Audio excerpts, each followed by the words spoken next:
le dépistage dans le cadre de la prévention des troubles musculo-squelettiques. L'objectif de cet atelier, c'est vraiment de vous permettre de vous organiser dans vos entreprises pour le dépistage des TMS. Que vous soyez ensuite autonome vraiment dans votre entreprise. Ce dépistage a vraiment pour objectif de déterminer dans un premier temps si vos postes de travail sont à risque de TMS. Et auquel cas, il y a une phase après d'intervention qui doit être engagée. Et pourquoi pas, ça peut faire partie, si vous le souhaitez, d'un deuxième atelier, d'une deuxième rencontre ou d'une intervention d'ergonomie par la suite. Mais là, vraiment, aujourd'hui, on va vraiment parler que du dépistage. Alors, on part du principe avec Karine que les troubles musculo-squelettiques, vous savez de quoi on parle. Vous avez déjà les prérequis. Bon, le dépistage, bien sûr, de quoi parle-t-on? On va vous donner quelques outils, justement, pour pouvoir faire ce dépistage et plus. Une méthode d'analyse de la charge physique, et puis on va essayer de faire une mise en situation avec les notions de prescrit réel ce que fait réellement dans l'entreprise le salarié à son poste de travail. Je dis essayer parce que, bon, voilà, on a l'habitude de faire ces rencontres en présentiel. C'est beaucoup plus facile pour nous, pour vous aussi peut-être. Et ces mises en situation, c'est par petits groupes de travail et tout. Donc, voilà, c'est évident qu'en distanciel, c'est beaucoup plus compliqué. Les troubles musculo-squelettiques sont de loin les maladies professionnelles reconnues les plus fréquentes. Vous voyez ici quelques chiffres qui démontrent l'ampleur du phénomène et les diverses localisations. Donc c'est essentiellement sur les poignets, mains, doigts, sur les épaules, le coude. Les lésions sont désignées dans les tableaux de maladies professionnelles du régime général, donc 57, 69, 79, 97 et 98. Et le tableau 47, pour rappel, ça concerne donc les affections périarticulaires, donc épaules, coudes, poignets, mains, doigts, genoux, chevilles et pieds, provoquées par certains gestes et postures du travail. Les TMS vraiment n'ont cessé d'augmenter depuis 93 jusqu'à 2011. C'est vrai que du coup, on voit l'intérêt à ce graphique, c'était de vous montrer quand même qu'on était sur une évolution qui était vraiment significative. Alors effectivement, on voit une petite cassure. Alors oui, effectivement, on s'est aperçu tout à l'heure qu'on n'avait pas mis les derniers chiffres à jour, mais peu importe en fait. Ce qui était important, c'est effectivement, c'est de montrer que depuis 2011, on a quand même une petite diminution. Enfin, il y a eu un palier, voire petite diminution, notamment du fait que certains tableaux de 57 ont été revus avec des critères qui sont quand même beaucoup plus limitatifs, restrictifs qu'ils ne l'étaient auparavant, ce qui fait qu'on a un petit peu moins de reconnaissance de maladies professionnelles dans ce cadre-là. Maintenant, concrètement, si la courbe devait suivre, là, elle remonte légèrement maintenant encore. Ce qui était intéressant aussi dans ce graphique-là, c'est là, on a l'ensemble, en fait, les différentes courbes qu'on voit, hein, ce sont sur les différents tableaux qu'on a évoqués. Et ce qu'on voit, c'est que très nettement, c'est le tableau 57 qui ressort le plus. Donc, ce que vous disiez, Sylvie, juste tout à l'heure, hein, on est vraiment sur l'aspect gestes répétés, notamment sur la partie membre supérieur, mais également voilà, genoux, chevilles, mais principalement, ce qui ressort, hein, ce sont des pathologies au niveau des épaules, du coude, et puis des mains et poignets. Donc, canal carpien. Alors, quelque chose de vraiment très, très important, les TMS ne résultent pas d'un seul facteur de risque, mais au contraire d'une combinaison de plusieurs facteurs de risque. Il va y avoir les facteurs de risque biomécaniques, par exemple tout ce qui est répétitivité des gestes, effort excessif, tout ce qui est position articulaire extrême, le travail statique maintenu dans le temps. Il y a également les facteurs de risque organisationnels, tout ce qui est rotation de poste, répartition des tâches, la qualité exigée, est-ce que le salarié doit faire tant de pièces, tant de temps, les facteurs de risque psychosociaux, tout ce qui est insatisfaction, le stress par exemple, et les facteurs de risque individuels.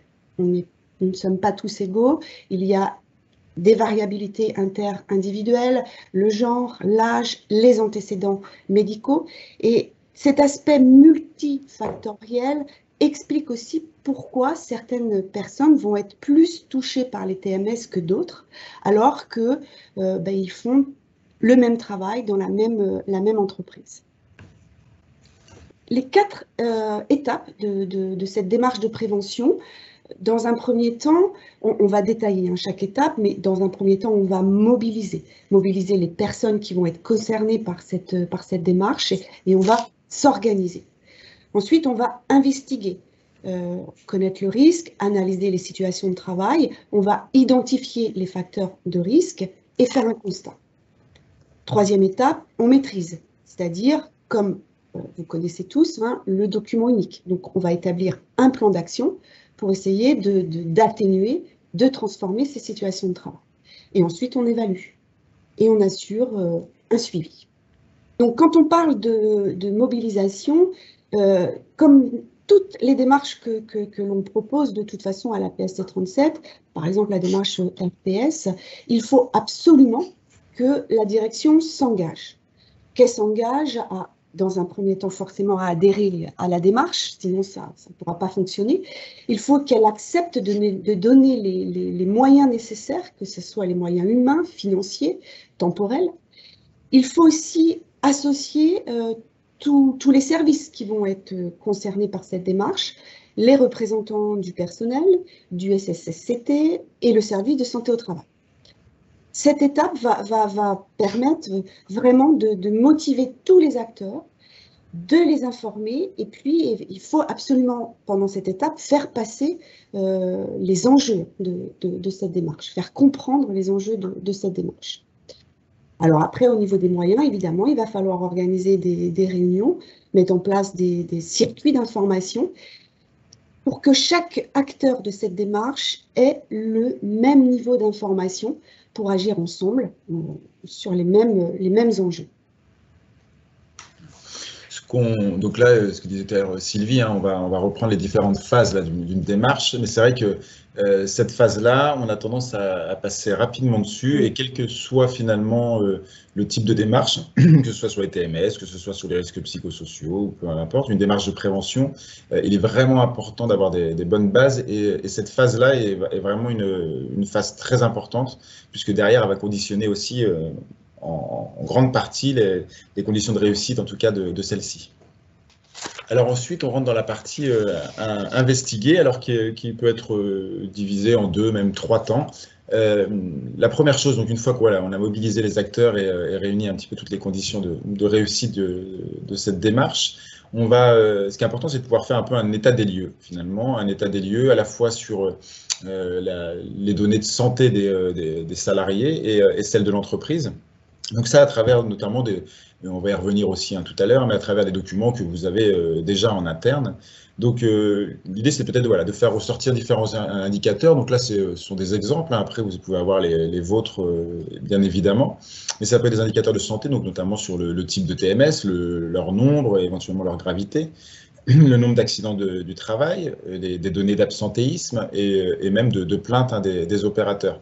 Alors, ce qui est intéressant, c'est d'avoir aussi un niveau global, mais également de pouvoir mettre peut-être d'ores et déjà, en tout cas, identifier si sur un poste ou un secteur, on a peut-être plus d'accidents du travail, voire de reconnaissance de maladies professionnelles.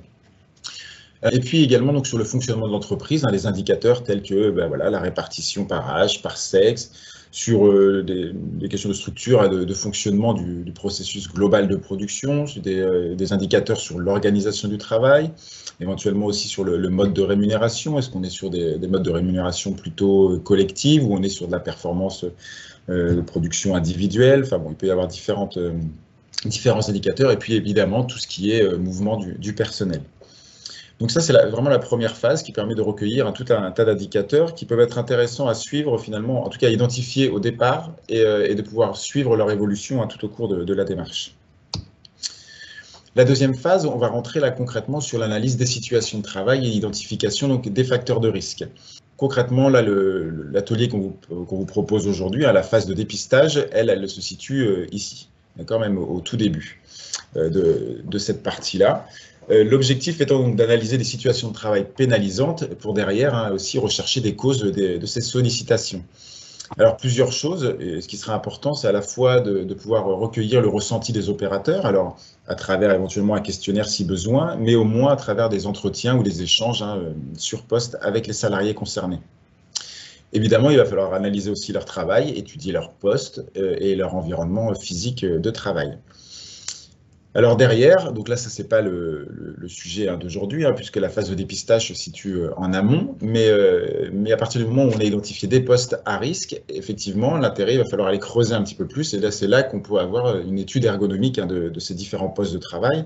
Alors très, très rapidement, une étude ergonomique, elle va s'attacher à analyser le travail des opérateurs, en décrivant notamment toute la succession d'actions que l'opérateur va effectuer, pourquoi il les fait, comment il les fait, quels sont les outils qu'il a à sa disposition, et de pouvoir mettre en évidence là où il y a des difficultés, et essayer de comprendre en tout cas à quoi sont dues ces difficultés, ce que nous on va appeler les déterminants. Pourquoi il y a du port de charge, pourquoi il est obligé de se pencher, pourquoi, etc., etc., etc.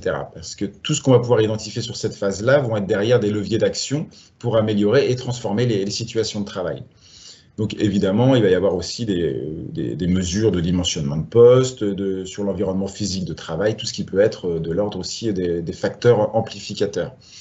Alors ça, on le verra tout à l'heure aussi, mais globalement, il existe une multitude d'outils plus ou moins simples qui répondent en tout ou partie à une démarche de TMS, mais qui peuvent vous accompagner sur les différentes phases d'analyse de ces postes de travail. Alors ça, ce sont deux exemples de l'INRS, notamment, qui permettent de réaliser à la fois un dépistage complet, mais également une démarche assez globale sur la prévention des TMS, vraiment de A à Z, allant du dépistage à l'étude de poste jusqu'à l'évaluation aussi, on le verra, de la démarche. Donc ça, celui-là s'appelle méthode d'analyse de la charge physique de travail, et le second, rythme 3. Quand on fera une mise en situation, on le fera à partir, et on vous expliquera pourquoi, mais du premier outil là, qui est la méthode d'analyse de la charge physique de travail. Enfin, une fois qu'on a identifié donc toutes les causes éventuelles, en tout cas des sollicitations, l'objectif va être de transformer ces situations de travail. Alors là, on le verra, l'idée c'est aussi, et c'est important, on le redit souvent, c'est quelque chose qui va se construire collectivement. Donc il va être important de croiser aussi les différents regards, donc que ce soit des responsables de production, des opérateurs concernés, et également de la direction qui va pouvoir dire à un moment, ça on peut le faire, c'est faisable techniquement, financièrement ou autre, mais c'est vraiment quelque chose qui doit être déterminé collectivement. Aujourd'hui, il n'y a pas sinon ça serait, de réponse nécessairement universelle ou transférable d'une entreprise à une autre, d'où l'importance d'aller sur le terrain pour avoir quelque chose, une étude vraiment spécifique au poste et à son environnement de travail. Derrière ça, l'idée, ça sera forcément de réduire les sollicitations professionnelles, d'informer, former aussi bien les employeurs que les salariés, et de maintenir tant que possible les capacités fonctionnelles des opérateurs. Alors après, derrière, il y a plusieurs leviers d'action. Ça peut être aussi bien sur la conception des outils que sur les éléments qui vont être nécessaires à la fabrication eux-mêmes des produits, ou pourquoi pas même la conception des produits directement. Et puis sur donc forcément le poste de travail, l'organisation du travail et l'environnement physique du poste. Bon, là on passe brièvement parce que c'était pas forcément le sujet d'aujourd'hui, mais c'était aussi important de vous représenter quand même sa démarche dans son ensemble. Et une phase, enfin la dernière, qui est très importante dans une démarche de prévention, son évaluation. Alors à la fois l'évaluation des actions engagées, c'est-à-dire est-ce que les actions qui ont été retenues et qui ont été mises en œuvre, est-ce qu'elles ont transformé significativement les situations de travail, est-ce qu'il faut aller plus loin, est-ce qu'elles sont suffisantes en elles-mêmes? Et puis l'évaluation de la démarche en elle-même, c'est-à-dire que du coup, ça peut être l'évaluation de sa progression et l'identification des axes d'amélioration possibles. Donc on le verra aussi, les outils qu'on propose, pour certains, prévoient aussi un tableau, un suivi d'indicateurs qui vous permettent d'évaluer à la fois les actions et la démarche globalement. Donc voilà pour le petit tour d'horizon sur la démarche de prévention des TMS. Quelques points de repère pour que la démarche réussisse. Je vais le répéter, mais vraiment, il faut qu'il y ait l'engagement de la direction. Il faut associer donc tous les salariés qui vont être concernés par cette démarche, mettre en place un groupe projet avec un pilote et bien sûr des moyens, s'informer, se former, ce que vous faites finalement aujourd'hui, intégrer donc les différents points de vue, s'appuyer sur l'analyse du travail réel et se faire aider et accompagner. Les partenaires qui peuvent vous aider, donc dans un premier temps, il y a votre service de santé au travail, nous sommes là pour ça. Le service de santé au travail, donc c'est une équipe pluridisciplinaire avec donc des médecins du travail, des IDEST, des ergonomes, des conseillers, des techniciens. Donc on est tous là pour vous aider, que ce soit pour la démarche TMS ou autre. Et vous pouvez également faire appel au service de prévention des CARSAT, de la RACT, des ergonomes aussi consultants hein, qui peuvent vous accompagner dans cette démarche de prévention. De quoi parle-t-on quand on dit dépistage? Donc, vraiment, les objectifs de cette étape, ça va être de cartographier en fait l'entreprise.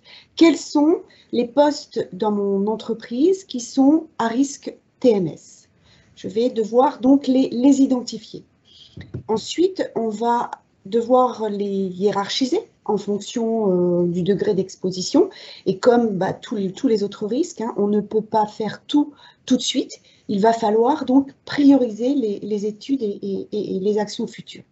Donc vraiment, identifier les postes exposants, en déterminer le niveau de risque pour ensuite cibler ceux qui vont devoir nécessiter une étude supplémentaire, enfin un approfondissement. Donc pour ceux qui ont réalisé leur évaluation des risques, leur document unique, hein, vous voyez, on est exactement dans le même schéma. L'idée, encore une fois, hein, c'est vraiment d'être dans un système un petit peu d'entonnoir où on va faire un inventaire un petit peu des différentes situations, les cartographier et aller finalement vers ce qui ressort comme prioritaire et ce sur quoi on va commencer l'investigation. Alors, on va détailler tout ça, mais les principes incontournables, la concertation, l'adaptation à l'activité de travail et l'observation à partir du terrain. Karine parlait du document unique. Comme tous les autres risques, on ne va pas faire l'évaluation dans le bureau, cocher oui, non, non concerné, etc. Il faut vraiment aller sur le terrain. Alors, la pluridisciplinarité, on se répète un petit peu, mais tous les acteurs qui peuvent donc être présents pour cette démarche, le DRH, les membres du CSSCT, l'encadrement, les IRP, évidemment les salariés, les chargés de prévention et bien sûr le médecin du travail et l'infirmière du travail si vous en avez dans vos entreprises. Vous ne partez pas de zéro, bien sûr, vous avez des ressources documentaires en interne qui peuvent être très, très importantes, riches, comme le document unique, les PV de CSSCT, tout ce qui est bilan du médecin du travail et de l'infirmière, les fiches d'entreprise, les indicateurs, on en parlait tout à l'heure, tout ce qui est plainte, réclamation de salariés, tout ce qui est dysfonctionnement et panne, les déclarations, on en parlait aussi tout à l'heure, des accidents de travail, les maladies professionnelles, les presque accidents, les incidents, tout ce qui est formation, tout ce qui est rapport d'intervention en lien à l'activité physique et tout ce qui est recommandation, organisme de prévention. Donc voilà, toutes les ressources documentaires en interne qui peuvent vraiment aider dans cette démarche. Ça, c'est vraiment important hein, de prendre ce temps-là pour faire ce recueil parce que souvent, vous avez quand même beaucoup d'informations qui vous sont très utiles. Concertation, participation, là aussi on se répète, mais l'association des travailleurs et l'apport de leur connaissance des risques, ainsi que leur expérience s'avère à cet égard indispensable. On l'a vu hein, souvent, forcément plus les salariés seront associés aux démarches, plus derrière, lorsqu'il y aura des actions aussi qui seront proposées, plus ils y adhéreront en tout cas aussi facilement. Donc c'est vraiment important de pouvoir les associer au-delà de la pertinence de ce qui pourra ressortir. Et derrière, le fait que les changements en tout cas puissent être plus facilement acceptés, ça a aussi son intérêt. L'outil que vous allez choisir ou utiliser doit permettre donc la réalisation de ce dépistage et vous allez voir que les outils qu'on va vous présenter le proposent. Et il est nécessaire vraiment que vous vous appropriez cet outil. Il faut que cette étape de cette démarche soit la plus pertinente et constructive possible. Et puis, voilà, c'est essentiel d'aller sur le terrain, d'observer comment le salarié travaille, quel outil il utilise, comment il l'utilise, pourquoi il l'utilise comme ça. On sait tous qu'entre ce qui est prescrit, par exemple, sur les fiches de poste et ce qui est réellement réalisé sur le terrain, il y a souvent des différences. Donc, c'est important d'aller observer sur le terrain et de comprendre pourquoi les salariés travaillent de telle ou telle façon. Parce que comme on le dit souvent, c'est souvent sur cet écart-là, justement, qu'il y a entre le prescrit et le réel, qu'on a souvent finalement, les risques d'accident ou de blessures. Quelques outils de dépistage, ou même finalement des outils d'évaluation des TMS. Aujourd'hui, concrètement, il en existe des dizaines et des dizaines. On a regroupé juste quelques-uns avec l'idée, alors forcément parce que c'est ceux qui ressortent le plus souvent et qui font généralement consensus. Mais ce qui est surtout important, c'était par rapport à ce que venait de dire Sylvie juste avant, sur l'intérêt de choisir vraiment l'outil qui répond à votre besoin, qui répond à votre type d'activité, à votre secteur et surtout à vos objectifs. Ce que j'entends par là, c'est qu'en fonction des outils, certains, donc vous voyez voir les premières lignes, vont permettre de répondre à certaines phases d'une démarche. Certains vont permettre de prendre en compte, en tout cas d'évaluer de manière globale une démarche de prévention des TMS, et d'autres vont servir qu'au dépistage ou que pour la partie étude de poste, alors que certains, effectivement, vont partir du dépistage jusqu'à l'évaluation même de la démarche. Donc pareil, en fonction de ce que vous souhaitez faire, de ce dont vous avez besoin, vous allez plutôt vous orienter aussi vers plutôt tel ou tel outil. De la même manière, certains outils vont détailler ou en tout cas vont identifier ou accentuer en tout cas un facteur de risque plutôt qu'un autre. Certains vont être vraiment que sur l'aspect biomécanique. D'autres vont être plutôt que sur l'aspect psychosocial ou organisationnel. Et certains vont vraiment prendre en compte l'aspect multifactoriel et vont permettre à la fois d'évaluer l'aspect biomécanique, donc tout ce qui va être effort, répétitivité, port de charge, etc. Mais également l'aspect organisationnel, psychosocial et les facteurs environnementaux. Et puis enfin, sur la partie siège des lésions, voilà, certains outils sont spécifiques vraiment et vont prendre en compte qu'une analyse des membres supérieurs. D'autres vont être que sur le dos, et puis certains vont prendre en compte le corps entier. Donc ça, c'est vraiment important parce que pour n'importe quel outil, c'est-à-dire quand on veut utiliser un outil, on a des objectifs précis et il doit répondre dans la mesure du possible aux objectifs qu'on s'est fixés. Donc c'est pour ça qu'il n'y a pas... il est difficile de pouvoir préconiser un outil, parce que forcément, en fonction de ce que vous souhaitez faire, en fonction de votre activité, vous ne serez peut-être pas amené à utiliser le même outil. Alors, nous, on verra que la dernière colonne, là, le D6161, donc qui est la méthode d'analyse de la charge physique de travail, c'est celui qu'on va vous présenter parce qu'il était utilisé et retenu dans la démarche TMS Pro. Alors, certains d'entre vous étaient concernés par cette démarche TMS Pro, qui était une démarche qui était initiée par la CARSAT. On mettait à disposition des outils, et notamment celui-ci, qui était intéressant, encore une fois, parce qu'il permet vraiment de partir du départ et aller jusqu'à la phase d'évaluation. Donc, c'est pour ça que ce sera l'outil qu'on vous présentera plus spécifiquement tout à l'heure, parce qu'au-delà de ça, il permet aussi de prendre en compte voilà, toutes les problématiques de manière multifactorielle et sur le corps entier. Donc, on est vraiment sur un outil qui est très global. Alors, pour vous présenter très rapidement là, les trois autres outils qu'on avait identifiés, tout d'abord la checklist de l'OSHA, qui est clairement un des outils les plus connus. Alors, ce qui est intéressant avec cet outil-là, c'est comme sur celui qu'on vous présentera tout à l'heure, il n'y a pas besoin d'être un préventeur aguerri pour pouvoir le mettre en œuvre. Donc ça, c'est des points importants aussi quand on veut avoir des outils et être autonome sur une évaluation. C'est bien de ne pas avoir... voilà, on n'a pas toujours des compétences en ergonomie ou en HSE, en tout cas dans vos entreprises. Donc ça, cet outil-là, il est accessible pour tous parce qu'on est sur une grille qui est très bien expliquée, une grille qui va permettre de coter assez facilement et qui va prendre en compte la répétitivité, l'effort, l'amplitude articulaire, les vibrations, mais également l'environnement thermique et l'organisation du travail. Donc on est sur quelque chose qui est vraiment multifactoriel. Cet outil-là, on est vraiment sur la partie dépistage, analyse, hein, on n'est pas sur de la recherche de solutions ou autre, c'est vraiment identifier des postes qui seraient contraignants. Le seul petit bémol peut-être qu'on pourrait y trouver, c'est que, à partir de, on a mis à partir d'un score de 5, le poste pourrait être considéré comme un risque de TMS. Le problème, c'est que sur cette grille-là, on arrive quand même très rapidement à 5. Donc, vous vous retrouvez très rapidement avec beaucoup de postes qui sont concernés par les TMS. Après, n'empêche que vous pouvez toujours prioriser en fonction du score aussi que vous aurez obtenu.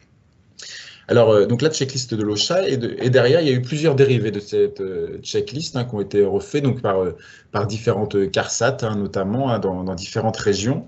Et on les a mis parce que ce qui est encore plus intéressant, c'est que là, pour le coup, on a plus d'illustrations. Sur l'original, on a vraiment que du texte. Là, on a plus d'illustrations, ce qui fait que c'est quand même aussi encore plus simple à utiliser. Donc voilà, il y a eu plusieurs dérivés de cet outil qui ont vu le jour. Soban, alors ça c'est aussi un outil qui est très intéressant, un outil belge, mais qui pour le coup est vraiment très global, très poussé, très pointu. Donc là concrètement, on n'est pas que sur la phase de dépistage. Cet outil-là, il permet vraiment d'évaluer de manière globale une démarche de prévention des TMS, et il va même plus loin que les TMS. Alors, il est intéressant. Parce qu'il est très bien fait. On a plusieurs rubriques avec des illustrations, des explications, des annotations. Mais il peut vite devenir une usine à gaz parce qu'un outil vraiment très très complet. Donc c'est aussi pour ça qu'on l'a pas, on le cite aujourd'hui, mais c'est pas sur celui-ci qu'on va s'arrêter nécessairement. Là pour le coup, celui-ci, il nécessite vraiment d'aller sur le terrain et d'avoir une connaissance fine des situations de travail pour pouvoir le mettre en œuvre. Et enfin, le troisième, qui est donc la prévention des lombalgies, alors que c'est un outil de la CARSAT Alsace-Moselle. Alors celui-ci, on l'a identifié parce qu'il est très bien fait. Mais voilà, typiquement, comme on vous le disait tout à l'heure, cet outil-là, lui, il est vraiment que sur la phase de dépistage. C'est-à-dire que si je veux faire un dépistage, il est adapté. Si je veux faire une démarche globale des préventions des TMS, il ne me permettra pas de tout faire. On est vraiment sur la phase de dépistage. Et on est également que sur l'aspect biomécanique, ou quasiment. On prend en compte un petit peu aussi certains facteurs environnementaux, mais on est principalement sur de biomécanique et sur le dos. D'accord ? Celui-ci ne va pas prendre en compte le corps entier, il ne va pas prendre en compte les membres supérieurs, on est vraiment que sur le dos. Là où, par exemple, le petit bémol de la checklist de l'OSHA tout à l'heure, elle ne prenait pas en compte le dos. On n'était que sur du membre supérieur. Donc c'est aussi là-dessus qu'il faut faire attention. Donc, et encore une fois, en fonction de notre secteur d'activité, cet outil peut être intéressant. Si j'ai dans mon entreprise beaucoup de ports de charge, notamment, celui-ci peut être adapté. Alors, il va prendre en compte à la fois les situations qui vont comprendre du levage ou du port de charge, en tout cas, et tout ce qui est action aussi de pousser, tirer de charges lourdes, donc de transpalettes manuelles, notamment, ou de gros chariots. D'accord ? Ou par exemple, quand je suis, je sais pas, dans un milieu hospitalier, je vais faire une étude sur les brancardiers, par exemple, il peut être assez intéressant aussi. Donc voilà, ça c'est vraiment une partie des outils qui ressortent le plus souvent. Donc on voulait aussi vous montrer qu'ils existaient. Vous pouvez les retrouver facilement sur Internet. Ils sont tous gratuits.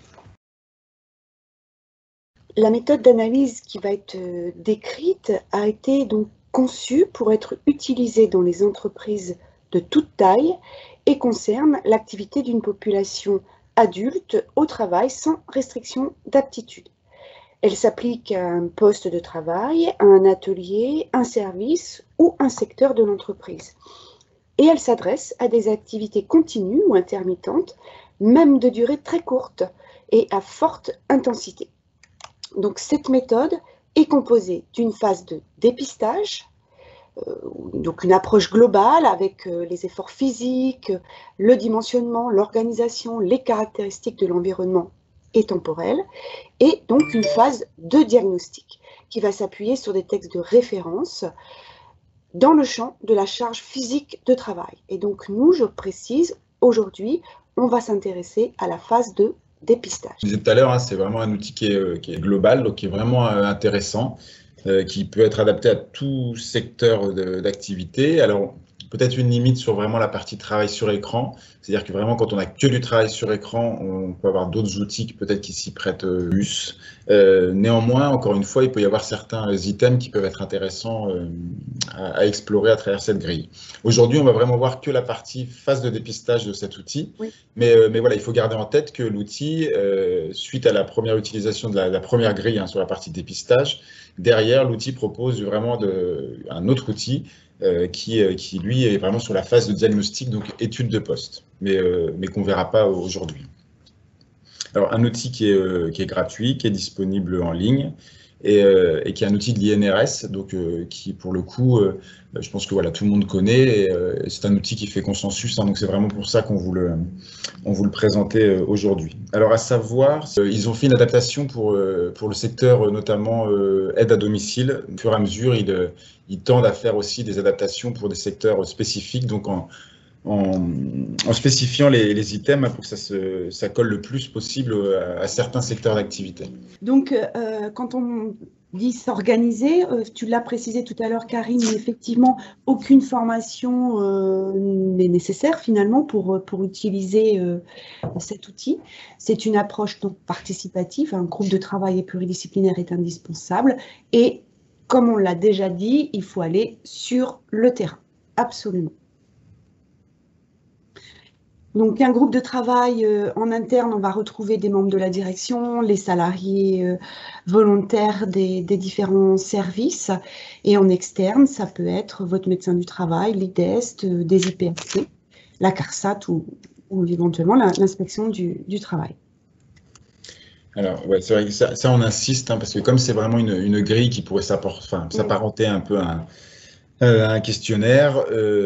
Encore une fois, c'est vraiment un outil qui doit être porté collectivement, et l'intérêt de cet outil, ce sera vraiment le fait de croiser les différents regards. Donc c'est vraiment quelque chose qui doit être réalisé en groupe de travail et non pas seul dans un bureau.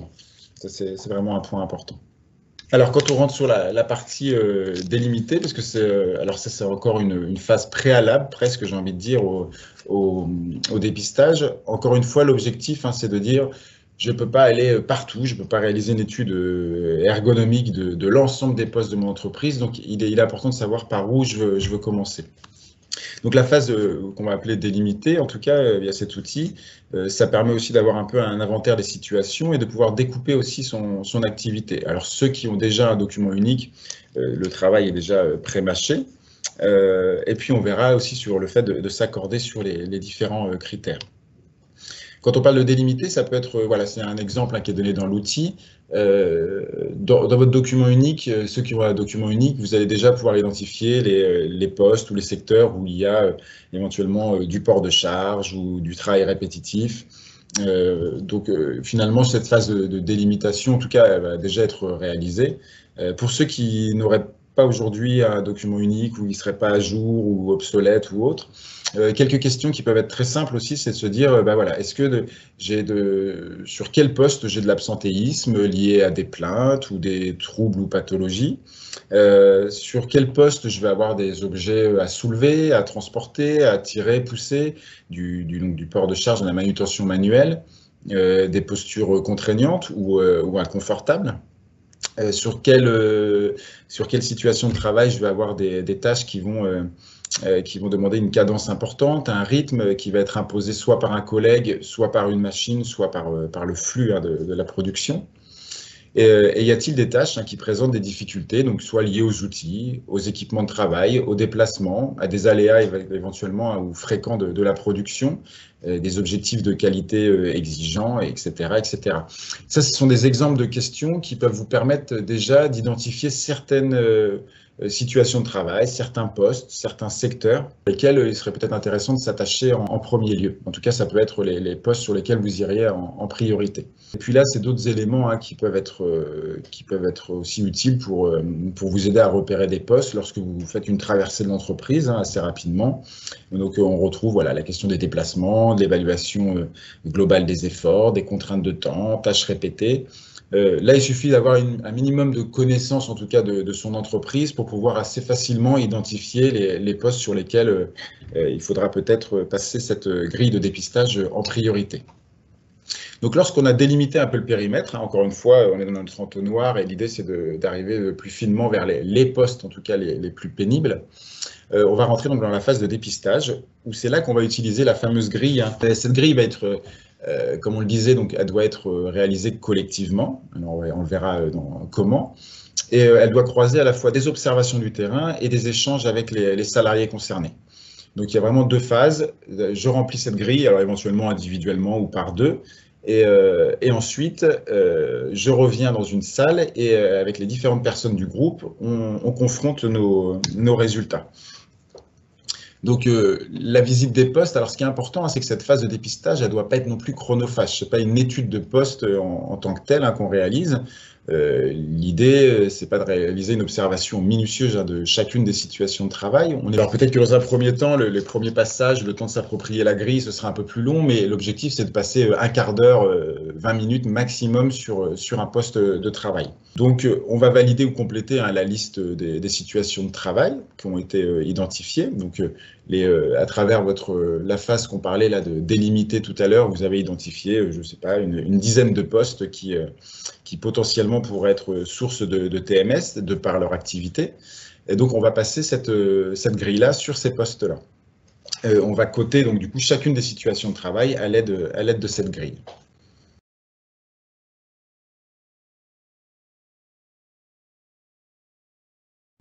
Une fois que vous serez retourné donc du coup en salle après avoir utilisé cette grille, vous allez avoir la phase de hiérarchisation. Donc là, l'idée, comme on disait, ça va être de confronter en fait les différents résultats que vous avez pu avoir avec cette grille avec l'ensemble du groupe et de déterminer ensemble le poste, ou les postes en tout cas, jugés les plus à risque en termes de TMS.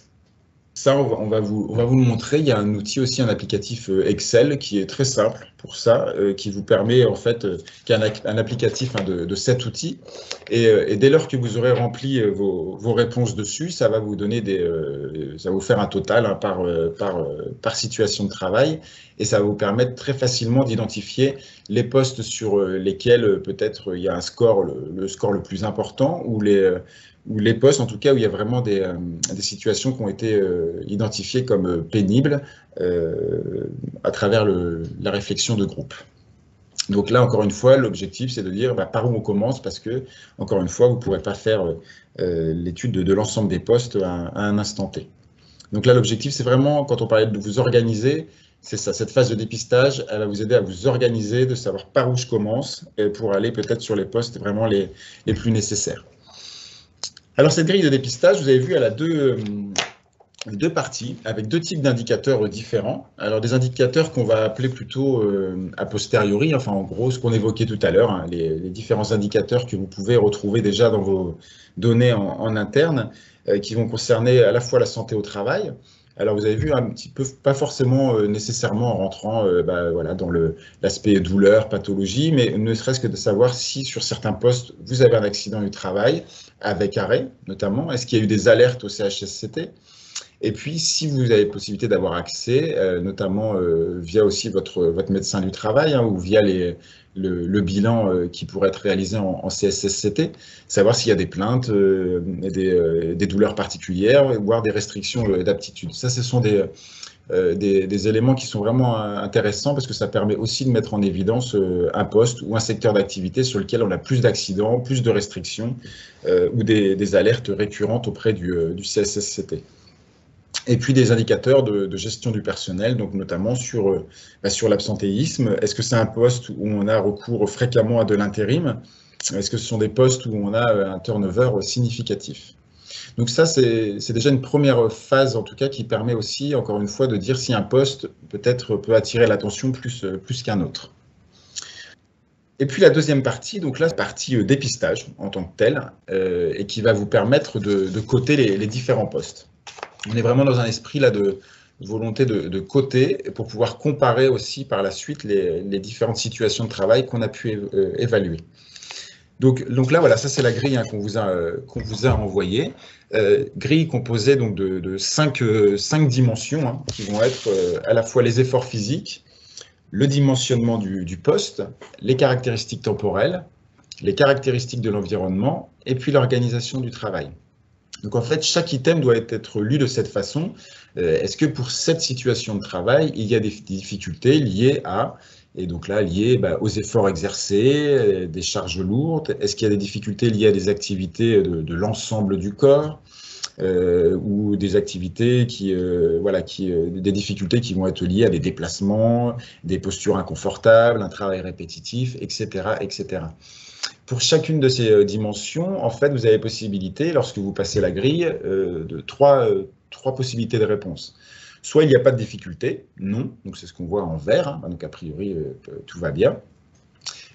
On recense effectivement des difficultés, je sais pas, il y a du port de charge, mais il est non critique. Alors non critique parce que au regard de vos connaissances des normes, éventuellement, vous jugez qu'il n'est pas critique, ou parce qu'avec les échanges avec les opérateurs sur le terrain, eux vous disent oui, il y a du port de charge, mais c'est vraiment occasionnel, et puis on a de toute façon on a les outils nécessaires pour faciliter la manutention. Donc dans ce cas-là, on pourrait mettre oui, mais non critique.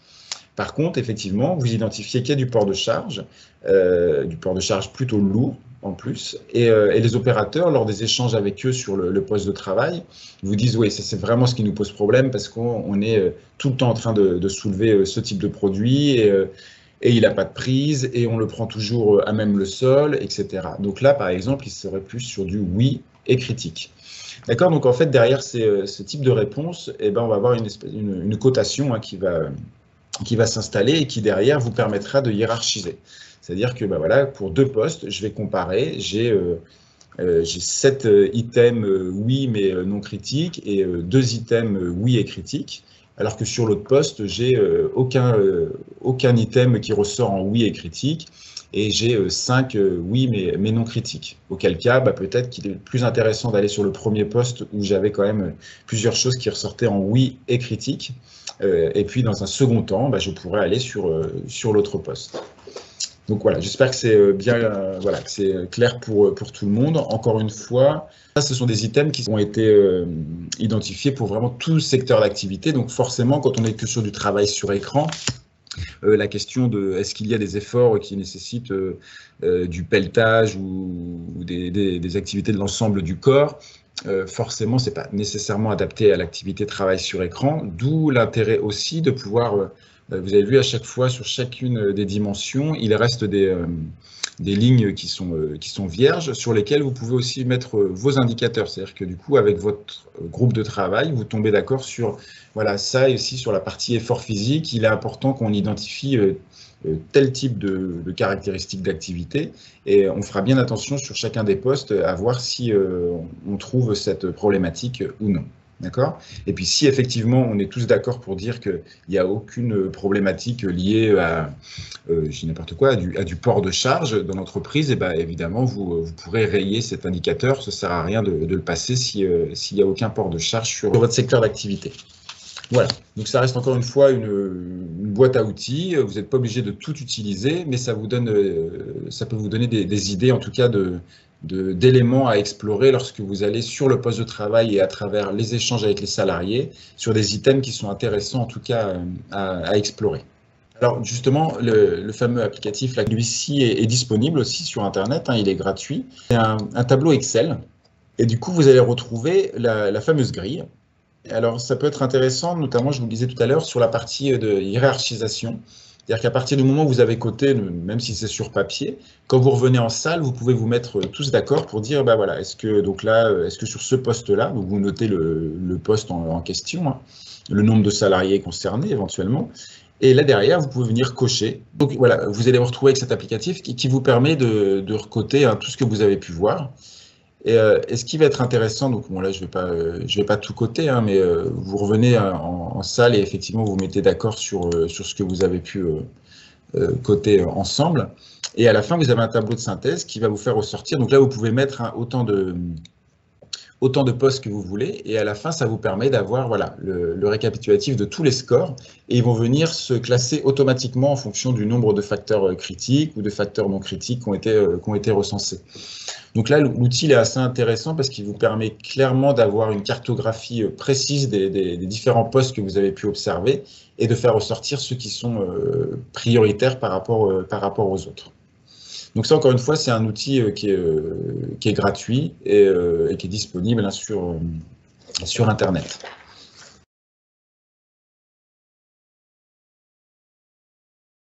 Alors oui, là vous n'allez pas avoir, effectivement, c'est plus compliqué d'avoir une analyse exhaustive, en tout cas, des différentes situations de travail. Là, ce qui peut être important aussi, c'est ça, encore une fois, sur cette phase de dépistage, on n'est pas sur une analyse fine des situations de travail. Ce qui est important, c'est de faire ressortir les caractéristiques globales, on va dire, en tout cas, d'une situation de travail. Donc quelque chose qui est représentatif de leur activité. Lorsqu'on ne peut pas aller sur place ou on ne peut pas voir l'ensemble des situations de travail, là, c'est là que c'est important justement de croiser justement à travers un groupe de travail et d'aller chercher justement le ressenti avec des salariés concernés. Donc là, ce qui peut être intéressant, c'est de se dire, eh ben voilà, je prends quelques commerciaux qui seraient volontaires et on va remplir cette grille ensemble, par exemple. Donc ça peut être une possibilité. Ça peut être aussi une possibilité, quand c'est possible en tout cas, de dire, eh ben, sur la prochaine semaine à venir, s'il y a des situations de travail qui vous posent des difficultés parce que, je sais pas, en termes d'accès aux locaux, en termes de port de charge sur une situation de travail, en particulier chez un client ou autre, si vous avez la possibilité, n'hésitez pas à nous faire une petite photo et pour qu'on puisse en reparler en salle a posteriori. Donc voilà, tout n'est pas forcément tout le temps observable, d'où l'intérêt aussi de pouvoir croiser avec le ressenti des salariés qu'on évoquait tout à l'heure, donc à travers des échanges, une verbalisation en tout cas des contraintes qu'eux peuvent voir dans leur situation de travail. Ça peut être une autre solution quand on ne peut pas aller sur le terrain dans certains cas. Parce qu'encore une fois, là, on est vraiment sur une phase de dépistage, donc ça va permettre peut-être pour eux, avec vous, d'identifier peut-être un client en particulier qui va vraiment poser problème, chez lequel on va toujours avoir des problématiques de port de charge, des problématiques d'accès à certains endroits, etc., etc. Et là, derrière, du coup, ça vaudra le coup de se dire, eh ben, si on doit aller observer une situation, on ira observer cette situation-là, parce que c'est la plus problématique, parce qu'elle est récurrente, ou alors peut-être qu'à défaut, ils vont vous dire, oui, c'est là qu'on a le plus de problèmes, mais ici, on y va une fois par an. Donc, est-ce que c'est vraiment prioritaire, alors qu'effectivement, sur tel autre client, on a aussi un peu de difficulté, mais là, pour le coup, on y va chaque semaine. Donc, il y aura cet aspect-là aussi qui sera intéressant. Encore une fois, on est sur vers quelle situation on doit aller faire une étude plus approfondie. Donc, dans cette phase de dépistage, on est sur quelque chose de... Oui, exactement. Du coup, c'est... D'où l'intérêt de croiser les différents regards, hein, aussi bien des personnes qui sont concernées que de la direction, enfin de l'encadrement ou autres ressources de l'entreprise. Allons-y. Alors pareil, encore une fois, cet exercice, il était prévu normalement justement pour vous montrer l'intérêt de le faire en petits groupes de travail et de pouvoir échanger entre vous. Ça, c'est une étude que tu avais réalisée, Karine? Oui, tout à fait, oui. Tout à fait. Alors, juste avant de commencer, parce que là, effectivement, quand on est en salle, c'est quand même plus facile hein, d'interagir sur cette grille. Je ne sais pas si vous aviez eu le temps d'en prendre connaissance avant. Est-ce qu'il y a des items qui vous interrogent? Est-ce qu'on vous propose, en fait, donc là, c'était suite à une étude qu'on avait pu réaliser avec un collègue dans un centre de tri de déchets recyclables. Alors, c'est assez atypique, mais c'est intéressant parce qu'on ne sait pas forcément tous comment ça se passe. Hein. On trie plus ou moins nos déchets, tous. Et c'est intéressant de voir aussi, au-delà de l'utilisation de la grille, comment ça se passe dans ces centres de tri. Alors, voilà un petit peu comment s'organiser l'activité dans ce centre. Donc, les collectes, voilà, à travers les camions, hein, sont réalisées. Et les camions, ensuite, arrivent à ce centre de tri. Donc, vont être pesés et ensuite déchargent tout. Alors, je ne sais pas si vous voyez bien mais sur la première photo en haut, tout est déchargé dans un grand hangar. Ensuite, tout ce qui a été déchargé va devoir au fur et à mesure passer dans une chaîne de tri. Et donc, pour cela, donc là-bas, en l'occurrence, c'est en sachets, hein, les sachets, vous savez, un petit peu transparents, jaunes. Donc, du coup, tout est amené comme ça. Et derrière, il faut forcément ouvrir ces sachets jaunes pour pouvoir tout déverser dans une fosse qui va venir alimenter la chaîne de tri. Donc au début, ça s'était fait manuellement, c'est-à-dire qu'il y avait 2 personnes qui étaient alloués pour aller dans ce tas-là, en fait, dans ce gros tas, et déchirer sac par sac et tout vider dans une fosse. Depuis, ils ont investi dans une machine ce qui fait qu'avec avec le tractopelle qu'on voit, le tractopelle vient avec sa grande pelle, il vient récupérer plein de sacs, il va mettre dans la machine et qui va broyer un petit peu les sacs plastiques, ça va les ouvrir mécaniquement, mais évidemment, on va garder les morceaux de plastique dans le mélange de déchets. Et ensuite, ça va alimenter la chaîne de tri qui se situe un petit peu en hauteur, hein, la cabine, où c'est là justement qu'on va faire un petit focus sur la partie tri en cabine. Donc, qu'est-ce qui se passe en cabine? C'est-à-dire qu'il y a plusieurs personnes qui sont disposées autour d'un tapis et chaque personne va avoir une mission, c'est-à-dire va devoir récupérer, il y en a un qui va récupérer toutes les matières cartonnées, l'autre toutes les matières plastiques transparentes, un autre toutes les matières plastiques mais qui ne sont pas transparentes, etc., etc. Chacun va avoir des caractéristiques de produit qu'il va récupérer et qu'il va jeter dans une poubelle, et ensuite tous les déchets vont être récoltés dans des grilles, hein, qui sont situées sous la cabine.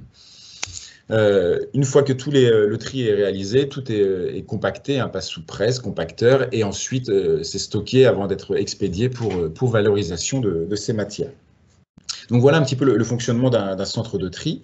Nous, on va faire un focus sur vraiment, je disais, sur la partie cabine, tri, hein, c'était l'objet de notre étude, là où les personnes vont retirer donc, tous les objets indésirables, vont devoir repérer et rechercher les produits qu'eux, ils vont devoir récupérer pour valoriser.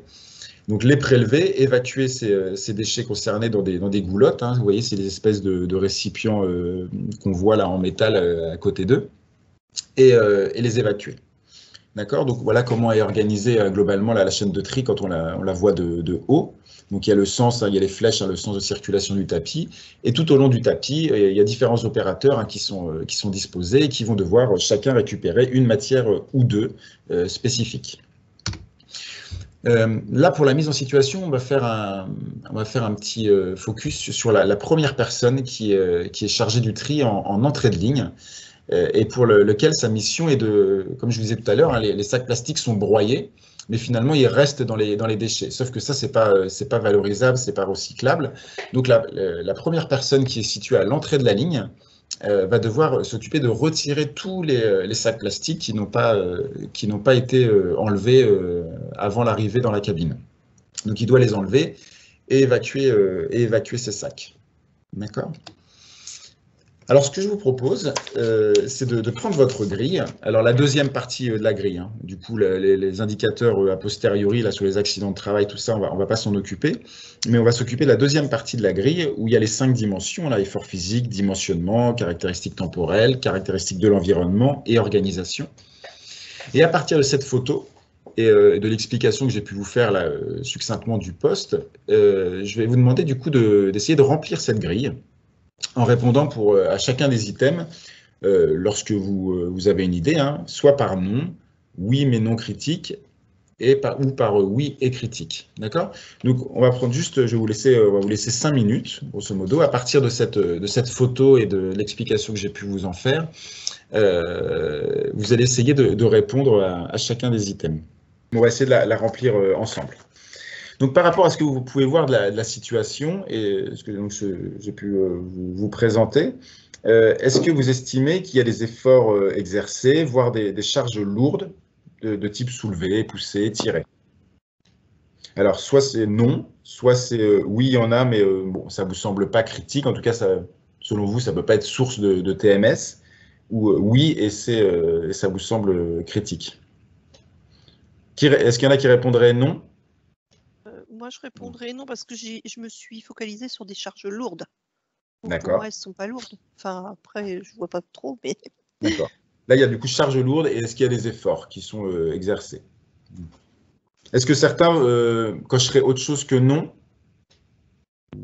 Il y a des mouvements d'extension des bras, peut-être, non?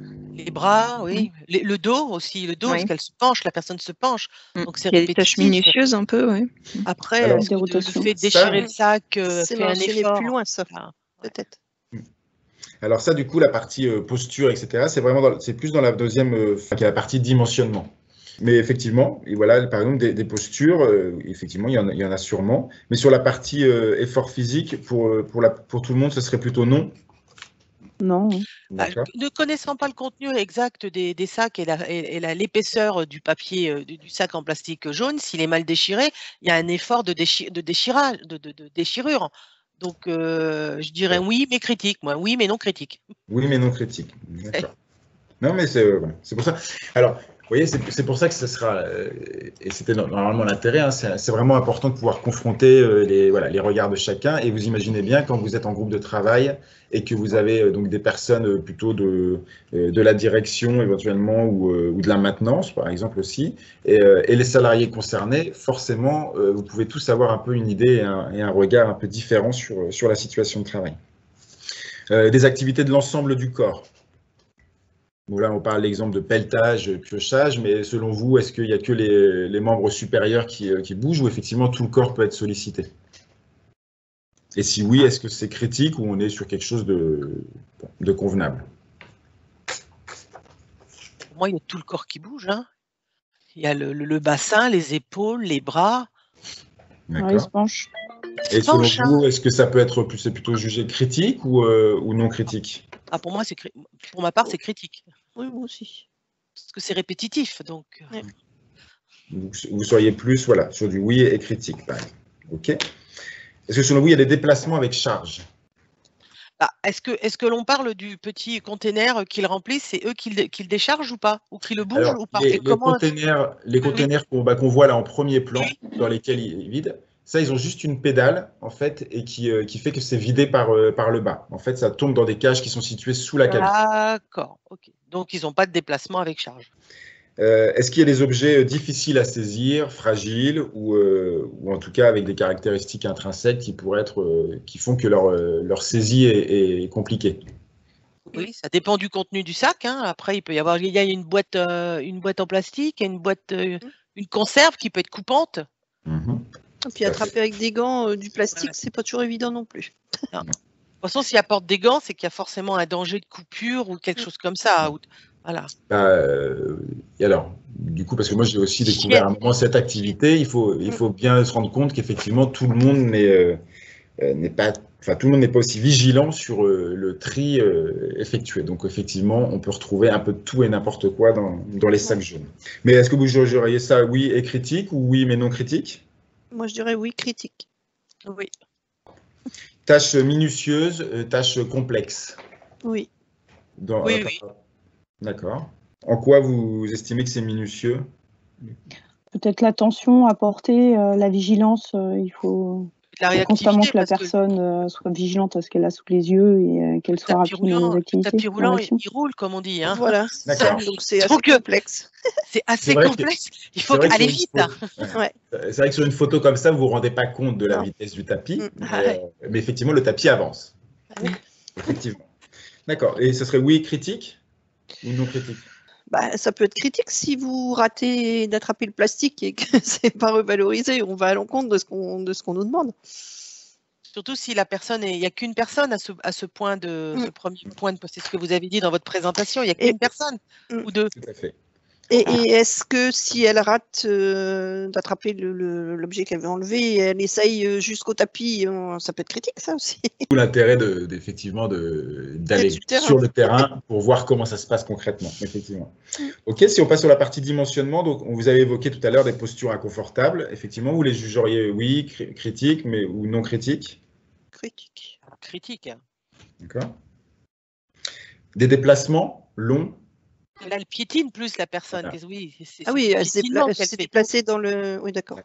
Donc, plutôt non. D'accord. Non. Ok. Des objets encombrants à manutentionner ou à déplacer? Ah non. Ça n'a pas l'air. Non. D'accord. Un espace de travail inadapté, alors plutôt restreint ou encombré? On ne voit pas bien, mais... On ne voit pas bien derrière elle si elle est à quoi, 1 mètre carré, 2 mètres carrés, 4 mètres carrés pour travailler. A priori. En même temps, la personne ne bouge pas vraiment. A priori, le poste est adapté à l'usage. À sa zone de travail. Le travail statique comme ça est à bannir. Hein. On y va item par item. Si, selon vous, en tout cas, il n'y a pas forcément un espace de travail inadapté. D'accord. L'impossibilité de modifier sa posture, de devoir rester debout, piétiner. Là, du coup, c'est ce que vous évoquiez. Là, pour le coup, Oui.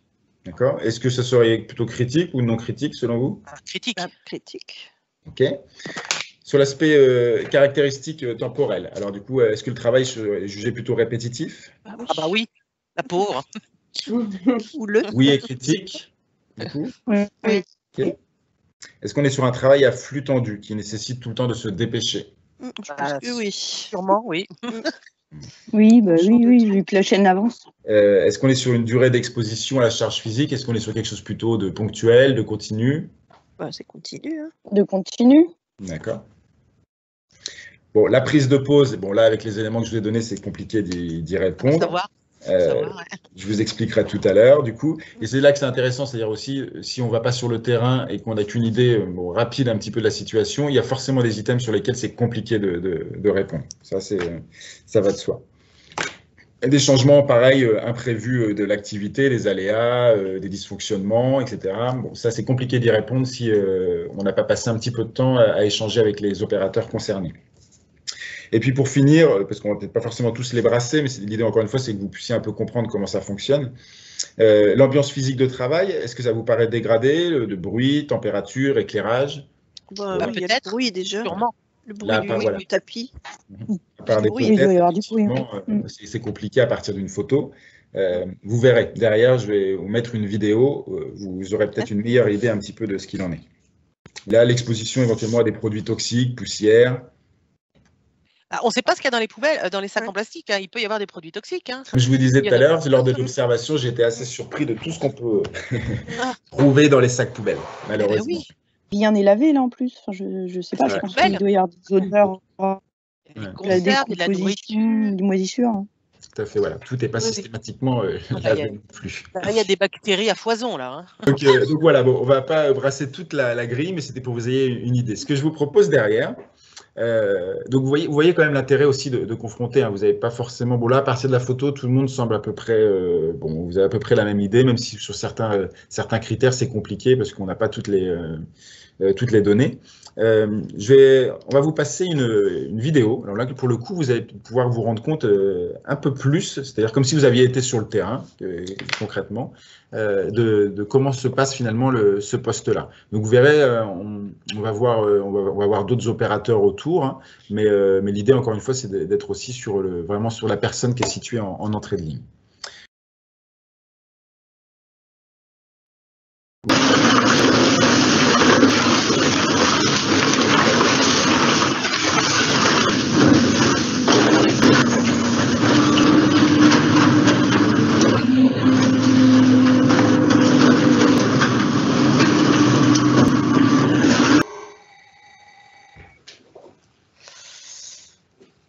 Voilà, ça vous permet déjà d'avoir une idée un peu plus précise. C'est intéressant à plusieurs niveaux, parce que là, pour le coup, on se rend compte aussi de plein de choses. Vous voyez, en fait, ce poste-là, à la base, il n'existe pas. C'est-à-dire que le monsieur qui est normalement à l'entrée, vous avez vu, il trie aussi la matière cartonnée. Du coup, il y a les cartons en fait, qu'il vient mettre dans la goulotte. Mais effectivement, comme à la base, je vous disais tout à l'heure, les sacs jaunes étaient ouverts en fait dans l'entrepôt en bas, et il y avait vraiment que les ordures qui étaient mises sur le tapis. Vu que maintenant aujourd'hui tout est ouvert mécaniquement pour éviter tous ces efforts-là, puis les risques qu'il y avait d'être dans la fosse, on se retrouve avec des sacs plastiques qui passent. Sauf que effectivement, il n'y a pas eu de goulotte qui était prévue pour ces sacs plastiques. Donc vous avez vu, c'est pour ça que ce monsieur, il jette tout derrière lui. Et lorsqu'il y a une micro-pause ou lorsqu'il ne peut plus du tout bouger parce qu'il a des sacs qui lui arrivent jusqu'aux épaules, il va le demander. On a vu à un moment, il y a une dame qui est à sa place. C'est parce que du coup, on ne peut pas arrêter la chaîne. Donc, il y a une collègue qui vient le remplacer rapidement, le temps que lui évacue. Donc, vous avez vu, il est obligé de tout sortir de la cabine. Et il y a une espèce de toboggan là, qui a été mis en place dans lequel il va tasser tous les sacs jaunes. Et puis, comme les sacs jaunes, ils sont bien tassés et que c'est tout léger, souvent ça bloque. Donc, c'est pour ça qu'on le voit à un moment avec un balai, etc. Donc tout ça, effectivement, si on ne va pas sur le poste, on ne se rend pas forcément compte. C'est-à-dire que du coup, certes, ils ont amélioré une phase de l'activité, mais derrière, ces aménagements-là ont occasionné d'autres contraintes auxquelles ils n'avaient pas forcément pensé. Donc ce monsieur-là, voilà, il va gérer toute cette partie sac plastique comme il le peut. Alors effectivement, là, avec la vidéo, vous vous rendez mieux compte du bruit qu'il peut y avoir. Clairement, hein, vous vous en doutiez un petit peu, donc c'est très bruyant et c'est ça toute la journée. Les odeurs, effectivement, vous ne les avez pas, mais mais c'est compliqué parce qu'en plus le tapis n'est pas lavé tous les jours. Il y a un peu tout type de détritus hein, qui est versé. Notamment, on s'était rendu compte aussi là-bas que la ventilation avait été inversée. Donc, au lieu d'aspirer, ça ressoufflait dans la cabine. Donc, bref, de la poussière, etc. partout. Donc, au niveau de l'environnement, c'est quelque chose qui est quand même très compliqué. Ce qui est important, c'est est-ce que à travers cette vidéo, justement, il y a des choses peut-être que vous aviez cotées en oui mais non critique, notamment sur les efforts exercés, où vous aviez mis tous non, plus ou moins. Est-ce que c'est des choses que, justement, maintenant, vous changeriez? Ah bah oui, parce que quand même... Ah oui, oui. Ouais, je pense que oui. Ouais. D'accord, vous êtes tous d'accord pour dire que finalement, alors certes, il n'y a pas de port de charge lourde, hein, on n'est pas sur les charges lourdes. Moi, si j'avais focalisé. Mais ouais, si, c'est... Mais quelqu'un l'avait évoqué, un d'entre vous tout à l'heure, sur le fait des sacs jaunes, vous avez vu, des fois ils arrivent, donc ils sont déjà vides, bon, effectivement, il les prend et les jette derrière lui. Au-delà des... ouverts, hein. Et d'autres ne sont pas ouverts, donc effectivement, il doit tirer dessus, et voilà. Et c'est ça, centaines de fois dans la journée. Sachant que le tapis, là, n'allait pas forcément très vite, a priori le jour où on y était, hein, de par notre venue, mais vous avez vu, ça va très vite, donc il n'y a pas le temps, il faut vraiment aller très vite, déchirer, renverser tout ce qui restait dans le sac plastique avant de l'évacuer. Donc ça, par exemple, vous aviez répondu non, effectivement, on est plutôt sur du oui, alors après, à décider si c'est du critique ou non critique, hein. Mais des déplacements avec charge, vous aviez répondu non aussi, bon, du coup, il n'y a pas vraiment de déplacement avec charge. Un espace de travail inadapté, à un moment tout à l'heure, on avait mis non. Sur l'espace restreint, encombré, vous changeriez d'avis là-dessus? Ah bah oui, complètement. Ouais. Le pauvre. Et donc vous voyez, ce qui est important concrètement, c'est que forcément, ce qu'on voulait vous faire passer comme message aussi, c'est-à-dire que même si on a une idée à peu près d'une situation de travail, il est vraiment primordial de devoir aller sur le terrain, pouvoir observer un petit peu l'activité, échanger avec l'opérateur pour que lui aussi puisse vous dire à quel niveau il rencontre des difficultés. Si vous n'allez pas sur le terrain, si vous ne passez pas un peu de temps à comprendre un petit peu comment fonctionne l'activité, nécessairement vous allez passer à côté de beaucoup de choses. Même si encore une fois sur la phase de dépistage, on n'est pas sur une étude approfondie du poste, il est quand même nécessaire sur cette phase de dépistage d'aller sur le terrain, de serait-ce passer 15 minutes, mais au moins de pouvoir avoir une compréhension un peu plus fine de comment se passe l'activité concrètement, c'est-à-dire en réel. D'accord? Donc ça, je pense que du coup, c'est assez parlant. C'est-à-dire qu'effectivement, de ce qu'on peut, si on ne va pas là, par exemple, typiquement observer un petit peu un quart d'heure cette activité, on va passer à côté de beaucoup de choses et des choses qui posent problème finalement au quotidien. Comme le fait voilà, de ne pas pouvoir se remplacer, la question de flux tendu, là, voilà, impossible d'arrêter le tapis, donc c'est-à-dire que je ne peux pas aller aux toilettes, hein, c'est-à-dire sans éventuellement me faire remplacer par un autre collègue, mais du coup qui va quitter son poste, donc ce que cette personne-là était en train de récupérer, c'est une autre qui va les récupérer pendant ce temps-là. C'est pour ça qu'on les voyait vider des gros bacs de poubelle. Alors c'est pour ça qu'on avait mis qu'il n'y avait pas de port de charge, mais au final, les conteneurs de poubelle sont assez lourds, c'est pour ça qu'ils étaient deux à le faire, hein. Mais comme les personnes ne peuvent pas avec la vitesse, et puis vous avez vu, tout est un petit peu les uns sur les autres, hein, les déchets, donc on passe forcément à côté de certains éléments. Donc il y a une personne qui est tout au bout et qui, elle, va s'occuper, donc elle a à peu près 6 conteneurs poubelles, comme ça, et elle va s'occuper de récupérer tout ce qui a été raté par ses collègues en amont. Donc elle joue au basket, elle en a partout, et au final, au moment des pauses, juste avant une pause, parce que c'est des pauses collectives, ils vont revider tous ces conteneurs-là dans les goulottes appropriées. Donc tout ça, effectivement, si on ne va pas sur le terrain, on passe à côté de tous ces éléments qui sont vraiment importants. Donc pour finir sur la partie prescrit réel, concrètement, quand on part donc vous avez dans la bulle bleue, c'est ce que l'opérateur doit faire, donc le travail prescrit. Concrètement, si on s'arrête au travail prescrit, il est censé enlever du tapis les sacs plastiques et les matières cartonnées. Si on va sur le terrain, on se rend compte que derrière cette tâche prescrite, voilà comment ça va se concrétiser finalement pour l'opérateur en situation réelle. Ça va lui nécessiter en tout cas de devoir observer, palper les déchets aussi pour en déterminer leur nature, de devoir récupérer tous les sacs plastiques et matières cartonnées. On le disait tout à l'heure, quand les sacs plastiques ne sont pas suffisamment ouverts, et ben, il doit du coup lui-même les ouvrir à la main et séparer les matières. Et il doit aussi anticiper les matières afin de ne pas être débordé par le flux du tapis. Là, on ne le voyait pas forcément sur la vidéo, mais vu qu'il est situé vraiment à la partie du tunnel plutôt, Il y a des fois, il est dépassé, il n'a pas de marge de manœuvre, hein, il est vraiment collé, donc il ne voit pas ce qui arrive. Donc il y a des fois, on le voyait, il prenait avec ses bras et il relançait tout dans le tunnel parce qu'il était débordé. Donc il renvoyait tout dans le tunnel à la main pour se relaisser un petit peu de temps. Donc toutes ces choses-là, si on ne va pas sur le terrain, on ne peut pas les voir. Ça va lui demander aussi donc, de jeter, on l'a vu pour les sacs plastiques, comme je vous ai évoqué que ça n'avait pas été prévu initialement dans le process, et du coup, le traitement de ces sacs plastiques, ça se décompose en plusieurs temps. Dans un premier temps, vous avez vu, il jette comme il peut tous les sacs plastiques derrière lui. Et dans un second temps, soit au moment de la pause, soit lorsqu'il y a un tel tas derrière lui qu'il est obligé de les évacuer, une personne va le récupérer et lui va devoir pousser donc, comme il peut, au pied, à la main, les sacs plastiques vers l'extérieur de la cabine, pour pouvoir les mettre dans la goulotte. La partie évacuée, donc les matières cartonnées, donc ça c'est quand même un peu plus simple, mais encore une fois, c'est une tâche qu'il fait en plus.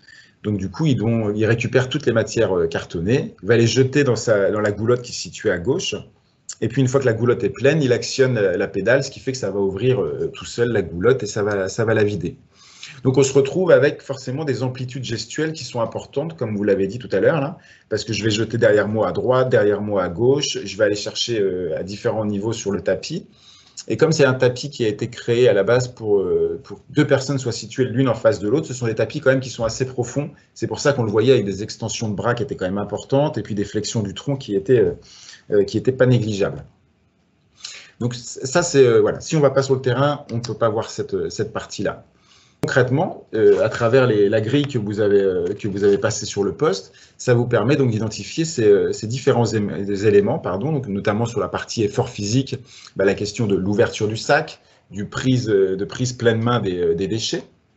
Au niveau de l'organisation, la problématique d'anticiper, l'anticipation qui est difficile. Vous l'avez évoqué tout à l'heure sur le fait de la charge mentale, vous aviez raison, sur le fait d'être concentré. Faire ça 10 minutes, 20 minutes, ça va, mais faire ça 7 heures par jour, vous vous rendez compte qu'au bout d'un moment, forcément, en termes d'attention, de vigilance, il y a des produits, il y a des éléments qui passent, qu'on ne récupère plus.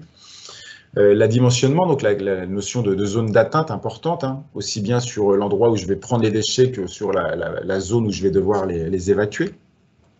Les caractéristiques de l'environnement, donc l'émission de poussière, parce que tout ça fait que ça brasse beaucoup de poussière, comme je vous le disais.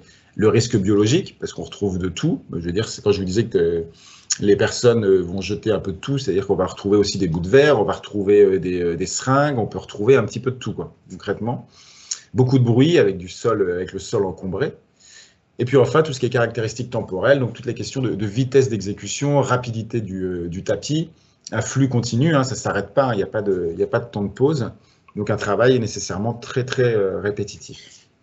Donc ça, une fois que vous avez passé 20 minutes sur le poste, vous êtes en maximum, vous êtes en capacité effectivement d'identifier toutes ces problématiques-là. Et tous ces points-là seront nécessairement à aller affiner vraiment beaucoup plus sur la partie étude de poste. OK ? Alors pour conclure, il faut vraiment retenir de la phase de dépistage, c'est qu'il faut, dans le choix de l'outil, en tout cas privilégier un outil simple d'utilisation. Ça ne doit pas être une usine à gaz, la partie de dépistage. Et encore une fois, c'est quelque chose qui doit être réalisé assez rapidement. L'objectif, c'est quand même de le faire à plusieurs, donc mobiliser plusieurs acteurs, alors experts ou non. Encore une fois, l'outil est fait pour que tout le monde puisse l'utiliser assez facilement. Et ça permet de passer au crible donc l'ensemble des postes et de systématiser donc la démarche dans un temps qui reste encore une fois limité. L'objectif, on le disait tout à l'heure, dans le système un peu d'entonnoir, donc d'identifier d'abord les facteurs potentiellement présents dans l'entreprise, pouvoir avoir une cartographie un peu des postes exposants, et derrière ça, pouvoir hiérarchiser pour savoir par quel poste je vais commencer pour réaliser une étude dans le cadre des TMS. Donc attention, peut-être les points de vigilance. Cette partie dépistage ne permet pas d'atteindre les causes réelles des contraintes. Ce n'est pas son objectif. L'objectif, encore une fois, c'est d'identifier des postes sur lesquels il y a des contraintes qui peuvent être source de TMS. Mais ça ne permet pas d'aller chercher les causes réelles de ces contraintes. Ça ne permet pas non plus d'avoir une vision très précise de la réalité de travail. Ça nécessitera forcément d'aller plus loin dans l'analyse, mais dans un second temps. Et ça nécessite donc systématiquement des investigations complémentaires. La phase de dépistage reste un pré-diagnostic en soi, mais ce n'est pas un diagnostic. Derrière, par exemple pour ce poste-là, qui ressortirait, à travers votre grille de dépistage, il ressortirait comme prioritaire, on peut imaginer. C'est là qu'il faudra aller, et donc peut-être que ça pourrait faire l'objet d'un prochain atelier pour les référents. C'est là qu'il va falloir aller vers une étude de poste. Et donc là, c'est pour ça que vous avez mis ça en illustration, mais typiquement, par exemple, pour ce poste-là, ben voilà toutes les questions qu'il faudrait se poser lorsqu'on va réaliser une étude de poste plus fine, en tout cas de celui-ci. Donc concrètement, est-ce qu'il y a des rotations de postes? Toutes les questions autour de l'organisation du travail qui sont vraiment importantes à creuser. Est-ce que les opérateurs ont la possibilité d'arrêter le tapis? Si oui, à quel moment? Les quantités de déchets traités? Est-ce qu'il y a une variation de l'activité? Est-ce qu'ils peuvent anticiper? Est-ce que la cadence est contrainte? Toutes ces questions-là, là forcément, ça nécessite de passer plus de temps sur le poste de travail. L'environnement, la qualité de l'air, l'ambiance physique, l'encombrement de l'espace. Au niveau des équipements, est-ce que les équipements de protection sont adaptés?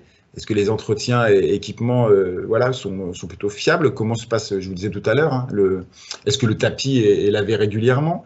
Pourquoi, moi ça m'interroge, pourquoi vous avez vu les personnes, ils ont des gants, mais des gants qui ne montent pas très haut, alors qu'ils prennent les choses à pleine main, voire dans les bras. Pareil, au niveau du risque biologique, du risque de coupure, etc., ça pose question. La configuration du tapis, la configuration des goulottes, l'accès aux commandes, quels sont les types de produits manipulés. Donc du coup, ça pareil, sans passer un peu de temps dessus, ça ne permet pas d'avoir une visibilité de l'ensemble des produits manipulés. Donc est-ce qu'il y a du risque aussi? Est-ce qu'il y a un risque, en tout cas, lié à la manipulation de ces produits? Et puis voilà, les opérateurs, comment ça se passe? Est-ce qu'ils peuvent être aidés? Quelles sont leurs formations? Quelle expérience? Est-ce que c'est plutôt des intérimaires? Est-ce que c'est des personnes qui ont une ancienneté importante sur le poste, etc., etc. Ça, concrètement, ça se fait vraiment dans un second temps, où là, on est vraiment sur une étude de poste. Ce n'est pas ce qu'on vous demande dans la partie dépistage. Mais ça peut encore une fois faire l'objet d'un atelier futur dans lequel on reviendrait plutôt sur comment on réalise une étude de poste à partir du moment où on a des postes qui sont identifiés comme source de TMS. Voilà. En espérant que cette phase de dépistage, vous ayez pu en saisir un petit peu l'intérêt. Pourquoi cette phase transitoire avant de réaliser vraiment des études de poste? Et puis que d'outils, ça vous donne aussi des idées et que vous puissiez savoir vers quoi peut-être vous orienter demain si vous devez réaliser cette phase de dépistage.